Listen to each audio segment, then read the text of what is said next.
Now, can we start with the hometown hero, or the home hero, perhaps, is a better description. Carlos, it's your home race. You got a fabulous reception in the fan forum last night. It's a sellout crowd. What does this one mean? Yeah, good afternoon, everyone. I'm a bit tired because I was almost late and I didn't want to fine, so I run, and I'm a bit tired now, but happy to be here. Good vibes yesterday in the fan forum, getting a lot of support from the home crowd here. I don't know, it just always gives me good vibes. It puts you in a good mood, and just the whole weekend makes you keep a smile on your face everywhere you go. Just hearing people cheer for you is the best feeling. To be able to have a home race and get to have it every year I feel very happy about it, and yeah, just want to go out there this weekend, enjoy it, and try to give them a good result and a good show. Do you think the FW47 will put a smile on your face around this racetrack? It's probably, if I would have to design a track for the FW47, it wouldn't look like Barcelona. We don't tend to like medium speed, long duration corners. But I'm hopeful that it's a track where we can also show the progress that we've done over the last few years. Apparently, team was P19 and P20 here last year, but also we haven't reached Q3 since 2020, Q2 since 2021. So that kind of speaks a bit for the kind of track that we are facing this weekend. But I'm confident that this year's car is a step better in all these corners, and we're going to show better performance. And what about the impact of the technical directive that the FIA is introducing this weekend? What has the team told you about the impact of that?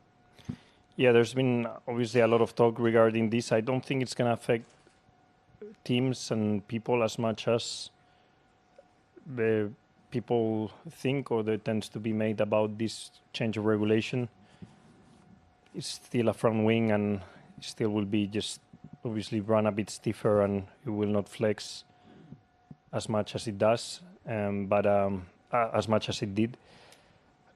I wouldn't expect more than 1/10 swing up or down through the field for each team, depending in how much you were flexing or not. So yeah, I don't think there's going to be a lot in it. 1/10 is about 4 places on the grid this That year. is true, actually. That is true, especially in our little midfield area. But Carlos, yeah, do you think the car will be more difficult to balance as a result of this TD? Yeah, but I also think nowadays we have a lot of tools mechanically and aerodynamically to tune these cars. So even if it's going to be more of a challenge, we still have 3 practice sessions to see where the car is at in FP1 and take steps to fine-tune it and get it back to a decent place. So yeah, you can imagine teams also in the simulator have been running endless laps just with a new wing. So yeah, nowadays F1 teams are too well prepared in this sense to counter this kind of changes. All right, Carlos, thank you for that. Best of luck this weekend. Carlos, we're here in your home Grand Prix, in a track that you've always done really well. I think it's a track that you scored most points throughout your career. You have your own grandstand here, but it's not the best one for the car. But has Williams reached the point where in a bad weekend you still can make it to Q3, you can still think of points? Yeah, I think the best example, I think, is still Monaco. No, I think we were all expecting to perform a bit better in Monaco, but I think we did some mistakes with setup choices and the way we did our tire prep in quali that I think compromised our performance that weekend. And we came out of the weekend finishing P9 and P10, and we were frustrated. I think if you would have asked Williams a year ago, what about a P9 and P10 and a double point finish, I think it would have been a great result, and the team would be celebrating, and a year later is not enough, and we know we can do better things than that. Barcelona might be a weekend where a P9 and P10 is a good result, so we need to keep that in mind. We're going, I think, up until now to our most challenging track after China. So a lot of new things to look into, this change of regulation. So we're gonna need to keep a good eye on how the weekend develops and see if we can perform at a good level, which I'm confident we can, but on paper is not the best track. Thank you for that. Yeah, Albert. Albert Fabrega, ESPN Latam. A question for Carlos. Carlos, you were so disappointed at the end of the Monaco Grand Prix, even scoring points. What would you change in Monaco for the future years in order to have a better show and mainly a better racing? I think it's a conversation that we need to have amongst drivers and maybe come up with ideas for FOM and FIA to think about. I think there's no one better in F1 that us as drivers, that we get to be in the car and we realize how easy it is to manipulate the race or to defend and to go 3 or 4 seconds off the pace and still finish in the same position. So I think we all need to, for the benefit of the sport, sit down and see what is not the best solution, but also the most easier to apply or most common sense kind of situation. So I think we will all have a think about it and come up with some ideas and see what ideas can be done or not. Obviously, FIA and FOM from their side, they went for the 2-stop idea. Clearly didn't work, at least in the midfield, although I always welcome something new and some experimental stuff to see if it can actually work. I feel like F1 would benefit a lot in the decision-making process from including us drivers in this conversation.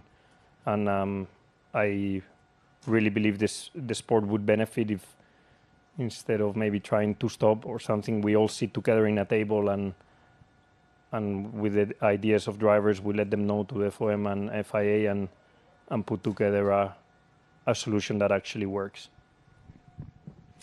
Okay, thank you for that. Who's next? Question to Carlos. Carlos, 8 races done with Williams now. How did that feel so far, this new chapter, and how much satisfaction does it give to you when you can battle Ferrari?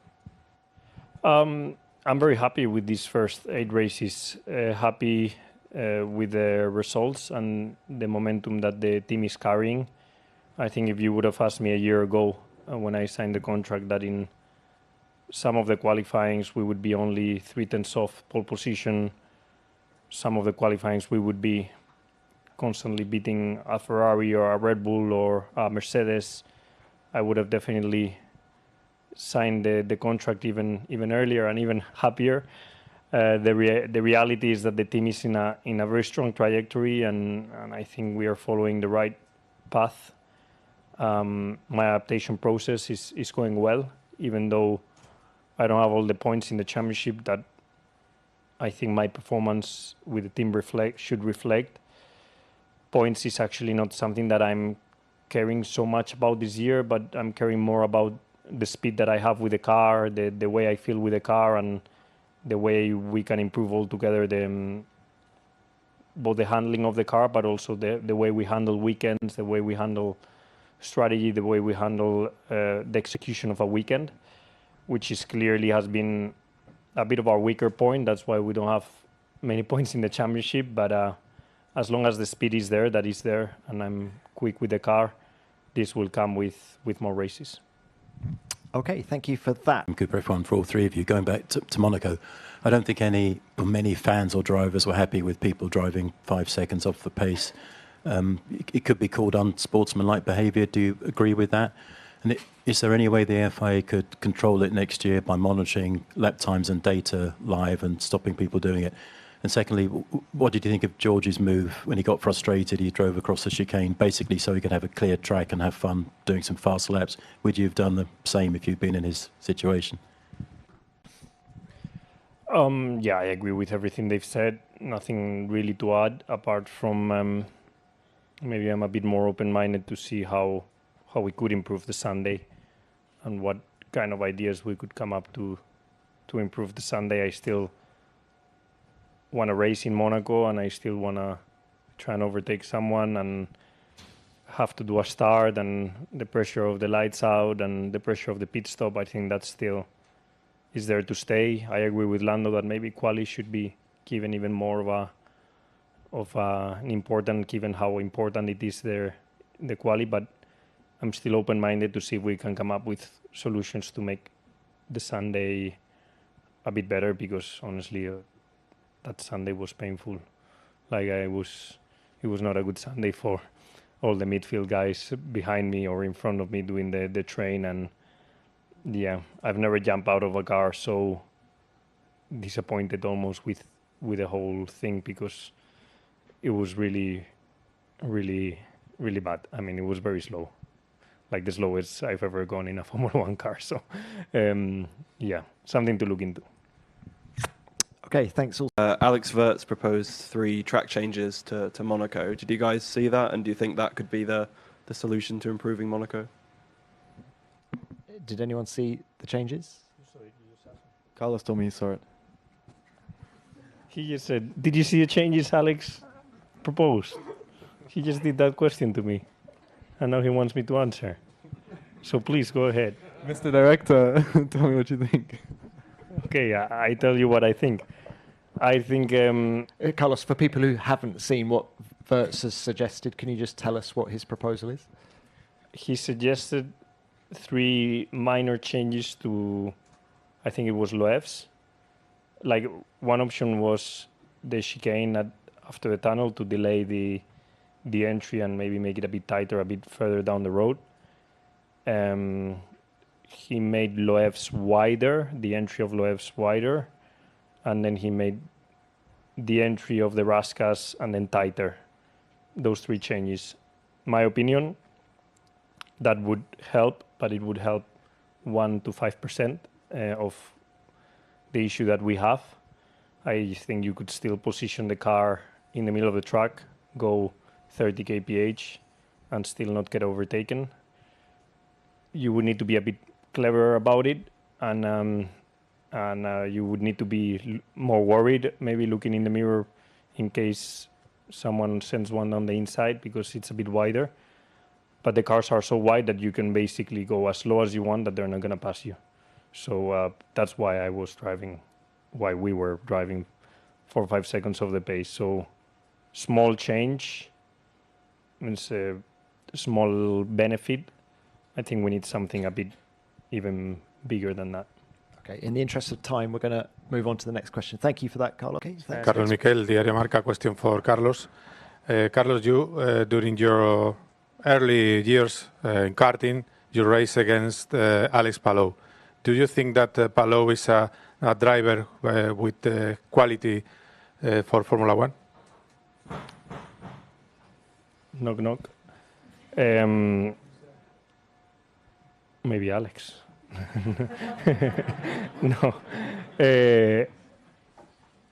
I definitely think so. I think someone that is capable of winning in Indy 500, at least, I don't know, at some point be given the chance to show what he can do in Formula One. And if he's quick enough in Formula One, then he should be welcome in Formula One. I think he got to test the McLaren car, no, a few times. How was he? Quick?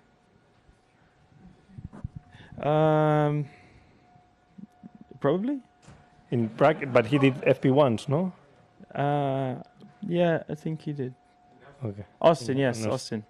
I don't know. I always rated very highly Alex because I was his teammate in cadet. And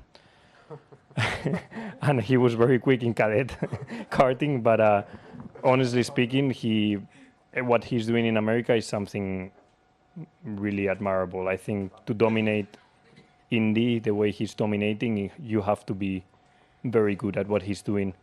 Then Formula One is a completely different discipline, different world, but I don't have anything else than respect and admiration for what Alex is doing in Indy. Carlos, thank you for that.